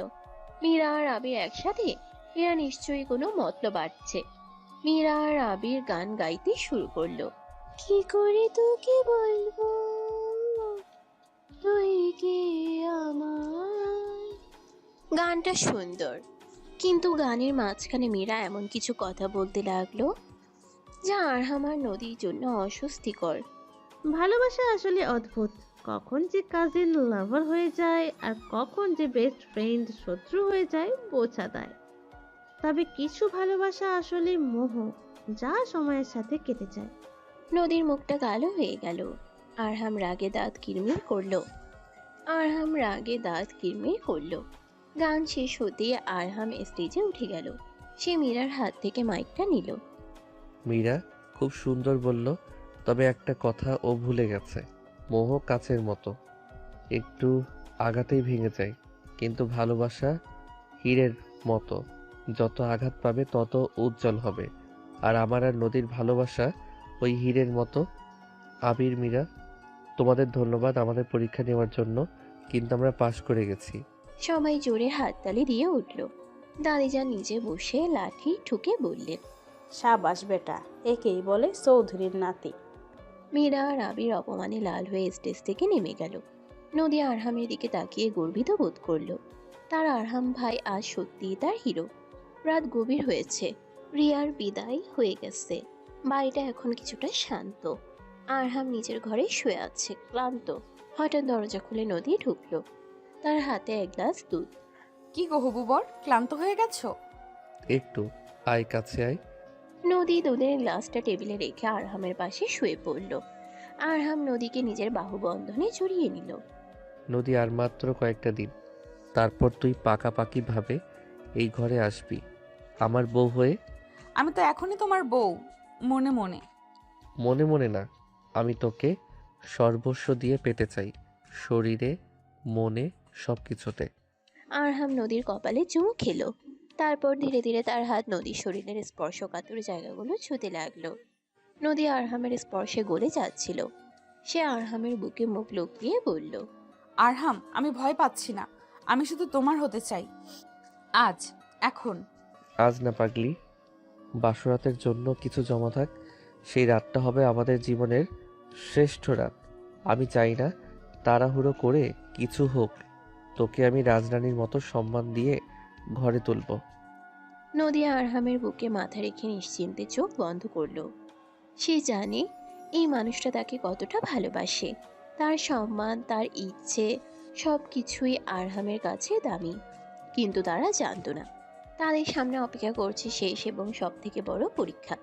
সকালে ঘুম ভাঙতে আরহাম দেখলো তার মোবাইলে একটা ভিডিও মেসেজ এসেছে। ভিডিওটা ওপেন করতেই আরহামের মাথায় আকাশ ভেঙে পড়ল। ভিডিওতে দেখা যাচ্ছে নদী আর আবির কোনো এক রেস্টুরেন্টে বসে আছে এবং আবির নদীর হাত ধরে আছে। ভিডিওটা বেশ পুরনো, কিন্তু এডিট করে এমনভাবে বানানো হয়েছে যেন মনে হচ্ছে ওদের মধ্যে গোপন একটা সম্পর্ক ছিল। নিচে একটা টেক্সট, ব্যারিস্টার সাহেব, আপনার হবু বইয়ের আসল রূপটা দেখে নিন। এই ভিডিওটা যদি সোশ্যাল মিডিয়ায় যায় তাহলে চৌধুরী পরিবারের ইজ্জত কোথায় যাবে ভাবুন। আরহাম মোবাইলটা শক্ত করে ধরল। এটা আবিরের কাজ, ও শেষ কামড়টা দিতে চায়। আরহাম কি করবে এখন? নদীকে বিশ্বাস করবে নাকি মিথ্যা প্রমাণের ফাঁদে পা দেবে? আরহাম ফোনের স্ক্রিনের দিকে তাকিয়ে আছে। ভিডিওটা সে অন্তত 10 বার প্লে করে দেখেছে। সাধারণ কেউ হলে হয়তো রাগের মাথায় ফোন আশ্রয় ভেঙে ফেলতো বা সোজা গিয়ে নদীকে জেরা শুরু করত, কিন্তু আরহাম চৌধুরী একজন ব্যারিস্টার। প্রমাণের সত্যতা যাচাই না করে সে কোনো সিদ্ধান্তে আসে না। ভিডিওতে নদী আর আবির হাত ধরাধরি করে বসে থাকতে দেখা যাচ্ছে। ব্যাকগ্রাউন্ডে একটা ক্যাফে, কিন্তু আরহামের জহুরি চোখ একটা অসামঞ্জস্য খুঁজে পেল। ভিডিওর কোনায় একটা ক্যালেন্ডার দেখা যাচ্ছে, যেখানে সালটা 2 বছর আগের। অথচ নদী যে ঘড়িটা পরে আছে সেটা আরহাম গত মাসে লন্ডন থেকে পাঠিয়েছিল। আরহামের ঠোঁটের কোণে একটা পাকা হাসি ফুটে উঠল।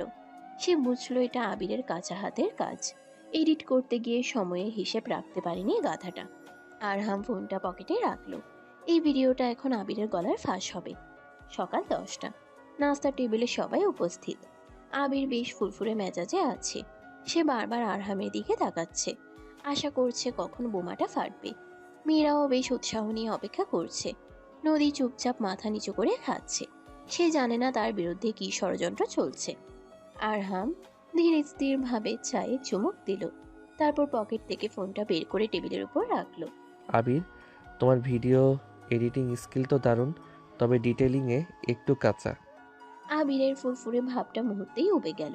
সে আমতা আমতা করে বলল, কি বলছেন আরবাহাম, কিসের ভিডিও? যে ভিডিওটা তুমি আজ সকালে আমাকে পাঠিয়েছো ব্ল্যাকমেইল করার জন্য, ভেবেছিলে আমি বোকা? ভিডিওর ডেট আর নদীর হাতের ঘড়ি দুটো 2 সময়ের। আর সবচেয়ে বড় কথা, আমি নদীকে চিনি। ওর হাত ধরার যোগ্যতা তোমার কোনো কালই ছিল না। সবাই অবাক হয়ে আরহামের দিকে তাকালো। নদীর বাবা রফিক সাহেব এবং আরহামের বাবা আজহার চৌধুরী খাওয়া বন্ধ করে দিয়েছেন। আরহাম ফোনটা আফিফের দিকে এগিয়ে দিল। আফিফ, তুই তো টেক এক্সপার্ট, সবাইকে একটু বুঝিয়ে দে তো ভিডিওটা কিভাবে ফেক করা হয়েছে। আফিফ ফোনটা হাতে নিয়ে কিছুক্ষণ দেখলো, তারপর হেসে ফেলল। আরে ভাইয়া, এটা তো ডিপফেক অ্যাপ দিয়ে বানানো, খুব সস্তা কাজ। অরিজিনাল ভিডিওতে অন্য কেউ ছিল, সেখানে বাবির ফেস বসানো হয়েছে। আর এই ব্যাকগ্রাউন্ডটা তো 2 বছর আগের পুরনো ফুটেজ। ছি আবির ভাই, আপনি এত নীচ। আবিরের মুখটা অপমানে কালো হয়ে গেল। মীরা বেগতিক দেখে সরে পড়ার চেষ্টা করছিল, কিন্তু আরহামের মা রেহানা বেগম দাঁড়িয়ে পড়লেন। তিনি এগিয়ে গিয়ে আবিরের গালে সপাটে এক চড় বসালেন। বেরিয়ে যাও আমার বাড়ি থেকে এখনই। আমি ভাবতাম তুমি ভদ্র পরিবারের ছেলে, আর মীরা তুমিও। আমি মাকে নিজের মেয়ের মতো ভাবতাম, আর তুমি আমার ছেলের সংসার ভাঙার ষড়যন্ত্র করছিলে। আন্টি, আসলে আমি... চুপ, একটা কথাও না। তোমাদের দুজনের এই বাড়িতে আর কোনো জায়গা নেই। আবির আর মীরা মাথা নিচু করে বেরিয়ে গেল। রেহানা বেগম ঘুরে নদীর কাছে এলেন। নদী ভয়ে কাচুমাচু হয়ে দাঁড়িয়ে আছে। রেহানা বেগম নদীর হাত দুটো ধরলেন। আমাকে মাফ করে দে মা, আমি বাহিরের চাকচিক্য দেখে ঘরের হীরা চিনতে পারিনি। আমার ছেলে ভুল করেনি, আমি ভুল ছিলাম। তুই আমার আরহামের যোগ্য বউ। নদী কেঁদে ফেলল। রেহানা বেগম তাকে বুকে জড়িয়ে ধরলেন। বসার ঘরে এক আনন্দের বন্যা বয়ে গেল। আরহাম দূর থেকে দাঁড়িয়ে দৃশ্যটা দেখল। তার চোখে তৃপ্তির ঝিলিক। তার যুদ্ধ শেষ, এবার শুধু ভালোবাসার পালা। 7 দিন পর আজ চৌধুরী বাড়িতে বিয়ের সানাই বাজছে। পুরো বাড়ি রাজপ্রাসাদের মতো সাজানো হয়েছে। হাজার হাজার ফুল আর আলোক সজ্জায় ঝলমল করছে চারপাশ। গেটে বিশাল জটলা। সোহা, আফিফার বাড়ির ছোটরা মিলে গেট আটকে দাঁড়িয়ে আছে। আরহাম বর বেশি এসেছে। অফ হোয়াইট শেরওয়ানি, মাথায় পাগড়ি, হাতে তালোয়ার, সব মিলিয়ে তাকে কোনো মুঘল শাহজাদার মতো লাগছে। রাস্তা ছাড়বো না, কিন্তু 1 লাখ টাকা সালামি দিতে হবে, তারপর ঢোকা যাবে। 1 লাখ মাত্র? আমার নদীর জন্য তো আমি পুরো রাজত্ব লিখে দিতে পারি। আরহাম পকেট থেকে একটা ফোন বের করে সোহার হাতে দিল। সোহা টাকার অঙ্ক দেখে চোখ বড় বড় করে ফেলল। গেট খুলে দেওয়া হলো। আরহাম ধীর পায়ে আসরে প্রবেশ করলো। কিছুক্ষণ পর নদীকে নিয়ে আসা হলো। লাল বেনারসি, গা ভর্তি সোনার গয়না, হাতে মেহেদি, কপালে চন্দন। নদীকে দেখে মনে হচ্ছে স্বর্গের কোনো অপ্সরা মর্তে নেমে এসেছে। আরহামের চোখ পলকহীন। সে ভাবতেই পারছে না এই অপরূপা মেয়েটা আজ থেকে শুধুই তার। কাজী সাহেব বিয়ে পড়ালেন। কবুল বলার সময় নদীর গলাটা একটু কেঁপে উঠল, আর আরহামের গলার স্বরে ছিল দৃঢ়তা। শুভ দৃষ্টির সময় যখন আয়নায় দুজনের চোখাচোখি হলো, আরহাম ফিস ফিস করে বলল, ধরা পড়ে গেলি পিচ্ছি, এখন আর পালানোর পথ নেই। আমি তো ধরা দিতেই এসেছি গো ব্যারিস্টার সাহেব। বিয়ের যাবতীয় আনুষ্ঠানিকতা শেষে রাত তখন 2টো। বাসর ঘর সাজানো হয়েছে 3 তলার আরহামের ঘরে। পুরো ঘর রজনীগন্ধা আর গোলাপ ফুল দিয়ে সাজানো। বিছানায় ফুলের চাদর, বাতাসে মিষ্টি সুবাস। আরহাম ঘরে ঢুকলো। নদী বিছানার মাঝখানে বসে আছে, ঘুমটা দেওয়া। আরহাম ধীর পায়ে এগিয়ে গিয়ে দরজাটা লক করে দিল। সে তার শেরওয়ানিটা খুলে হ্যাঙ্গারে রাখলো। ঘরের এসি চলছে, তবুও আরহামের শরীরে এক অদ্ভুত উত্তাপ। সে বিছানায় উঠে বসলো, নদীর খুব কাছে। নদীর শরীর কাঁপছে। আরহাম আলতো হাতে নদীর মুখের উপর থেকে ঘুমটাটা সরিয়ে দিল। লজ্জায় রাঙা নদীর মুখটা দেখে আরহামের বুকের ভেতরটা ধকরে উঠল। ভয় করছে? একটু। ভয় পাওয়ার কিছু নেই। আমি তো সেই আরহাম ভাই আছি, নাকি জামাই হয়েছি বলে খুব পর মনে হচ্ছে? তুমি আমার আরহাম ভাই নও, তুমি আমার বর, আমার স্বামী। স্বামী শব্দটা নদীর মুখে শুনে আরহামের সব নিয়ন্ত্রণ যেন ভেঙে যাওয়ার উপক্রম হলো। সে নদীর হাত দুটো নিজের হাতের মুঠোয় নিল। নদী, জানিস আমি এই দিনটার জন্য কত বছর অপেক্ষা করেছি? যখন লন্ডনে ছিলাম প্রতিটা মুহূর্তে তোর কথা ভাবতাম। তোর এই দুষ্টুমি, এই হাসি, এই অভিমান সব আমাকে পাগল করে দিত। আমিও তো অপেক্ষা করেছি। সবাই বলতো আরহাম ভাই বড় হয়ে গেছে, ও কি আর এই পিচ্চি মেয়েকে মনে রাখবে? কিন্তু আমি জানতাম আমার ভালোবাসা মিথ্যে হতে পারে না। আরহাম নদীর কপালে একটা দীর্ঘ চুম্বন এঁকে দিল। তারপর ধীরে ধীরে তার ঠোঁট নেমে এলো নদীর চোখের পাতায়, গালে, নাকে। নদী নিঃশ্বাস ভারী হতে শুরু করলো। সে আরহামের পাঞ্জাবির কলার খামচে ধরলো। তোকে আজ আমি নতুন করে আবিষ্কার করতে চাই নদী, একদম নিজের মতো করে। আরহাম নদীর গলার ভারী নেকলেসটা খুলে ফেলল। গয়নার ভারমুক্ত হতেই নদী স্বস্তির নিঃশ্বাস ফেলল। আরহাম তার হাত রাখলো নদীর পিঠের খোলা অংশে। আরহামের হাতের উষ্ণ স্পর্শে নদীর শরীরে শিহরণ খেলে গেল। সে নিজের অজান্তেই আরহামের বুকে মাথা রাখলো। আরহাম নদীর চিবুক ধরে মুখটা উঁচুতে তুলল। দুজনের ঠোঁটের দূরত্ব মাত্র কয়েক মিলিমিটার। অনুমতি দিবি? আমার সবটুকু তো তোমারই আরহাম, অনুমতির কি দরকার? আর কোনো কথা হলো না। আরহাম নদীর ঠোঁট দখল করে নিল। এই চুম্বনে কোনো তাড়াহুড়ো ছিল না, ছিল গভীর ভালোবাসা আর অধিকার বোধ। আরহাম নদীর শাড়ির আঁচলটা সরিয়ে দিল। বেনারসির আড়ালে থাকা নদীর যৌবন দীপ্ত শরীর আজ আরহামের সামনে উন্মুক্ত হওয়ার অপেক্ষায়। আরহাম নদীকে বিছানায় শুয়ে দিল। ফুলের চাদরে নদীর কালো চুলগুলো ছড়িয়ে পড়ল। আরহাম নদীর উপর ঝুঁকে এলো। সে নদীর কানের লতিতে কামড় বসালো। আরহাম। ব্যথা লাগছে? না, ভালো লাগছে, খুব ভালো লাগছে। আরহামের হাত নদীর শরীরের ভাঁজে ভাঁজে বিচরণ করতে লাগলো। সে নদীর ব্লাউজের হুকগুলো একে একে খুলে ফেলল। নদী লজ্জায় চোখ বন্ধ করে ফেলল, কিন্তু সে আরহামকে বাধা দিল না। বরং সে আরহামের পিঠ জড়িয়ে ধরে তাকে আরো কাছে টেনে নিল। ঘরের আলো আধারিতে দুটি ছায়া এক হয়ে গেল। রজনীগন্ধার সুবাস আর তাদের শরীরের ঘ্রাণ মিলেমিশে একাকার। আরহাম নদীর প্রতিটি অঙ্গ স্পর্শ করছিল পরম মমতায়, যেন সে কোনো অমূল্য রত্ন ছুঁয়ে দেখছে। নদীর প্রতিটি শিরা উপশিরায় আরহামের স্পর্শে আগুন ধরে যাচ্ছিল। এক সময় আরহাম নদীর কানে ফিসফিস করে বলল, ভালোবাসি নদী, আমার জীবনের থেকেও বেশি। আমিও তোমাকে ভালোবাসি। সেই রাতে আর কোনো কথা হলো না, শুধু ভালোবাসার এক তীব্র স্রোতে ভেসে গেল দুটি তৃষ্ণার্ত হৃদয়। চাঁদ ডুবে গেল, কিন্তু তাদের বাসর ঘরের আলো নিভল না। তাদের মিলনের সাক্ষী হয়ে রইল রাতের নিস্তব্ধতা আর ফুলের সুভাষ। পরদিন সকাল। জানালার পর্দা ভেদ করে সকালের মিষ্টি রোদ এসে পড়েছে বিছানায়। আরহামের ঘুম ভাঙল। সে দেখল নদী তার বুকে মাথা রেখে এখনো ঘুমোচ্ছে। নদীর এলোমেলো চুলগুলো আরহামের মুখের উপর ছড়িয়ে আছে। শাড়ির আঁচলটা মেঝেতে পড়ে আছে। গত রাতের ঝড়ের চিহ্ন এখনো ঘরের চারপাশে। আরহাম আলতো করে নদীর চুলে হাত বুলিয়ে দিল। নদী নড়ে চড়ে উঠল। সে চোখ মেলে তাকালো। আরহামকে দেখে সে লজ্জায় মুখ লুকালো আরহামের বুকে। কি হলো? সকাল সকালেই লজ্জা? কাল রাতে তো খুব সাহসী ছিলে ম্যাডাম, চুপ করো তো, একদম বাজে কথা বলবে না। নদী উঠতে যাচ্ছিল কিন্তু আরহাম তাকে আবার টেনে শুয়ে দিল। এখনই উঠতে হবে না, আজ আমাদের ছুটি। নিচে সবাই অপেক্ষা করছে। বউ ভাত আছে না, ছাড়ো আমাকে। ছাড়বো না, সারা জীবন আটকে রাখবো। আরহাম আবার নদীর ঠোঁটে চুমু খেতে যাচ্ছিল, ঠিক তখনই দরজায় ধপ ধপ শব্দ। ও ভাইয়া, ও ভাবি, দুপুর হয়ে গেল তো, রোমান্স কি আর শেষ হবে না? আমরা কিন্তু দরজা ভেঙে ফেলবো। নদী খিলখিল করে হেসে উঠল। আরহাম বিরক্ত মুখে দরজার দিকে তাকালো। এই মেয়েটা আমার প্রাইভেসি শেষ করে দিল। যা ওঠো, ফ্রেশ হয়ে নাও। 5 বছর পর চৌধুরী বাড়ির ছাদ, সে একই ছাদ যেখানে আরহাম আর নদীর প্রেমে শুরু হয়েছিল। আর সেখানে একটা ছোট্ট বাচ্চা দৌড়ে বেড়াচ্ছে। 3 বছরের ছেলে আরিয়ান, আরহামের ছোট সংস্করণ। নদী আর আরহাম রেলিং ধরে দাঁড়িয়ে আছে। নদী এখন আরো বেশি সুন্দরী হয়েছে, মাতৃত্বের একটা আলাদা লাবণ্য তার চোখে মুখে।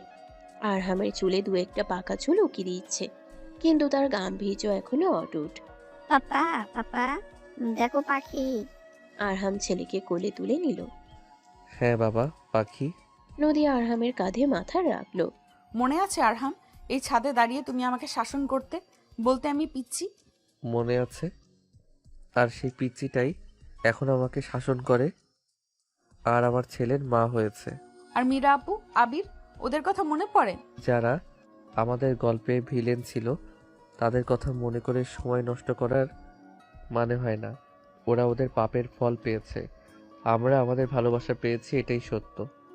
নদী আরহামের হাতটা শক্ত করে ধরলো। কথা দাও, সারা জীবন এইভাবেই পাশে থাকবে। কথা দিলাম, মৃত্যু ছাড়া কেউ আমাদের আলাদা করতে পারবে না। আরহাম নদীর কপালে চুমু খেল। আরিয়ান বাবার কোল থেকে হাততালি দিয়ে উঠল। অস্তগামী সূর্যের লাল আলোয় তাদের 3 জনের ছায়া দীর্ঘ থেকে দীর্ঘতর হলো।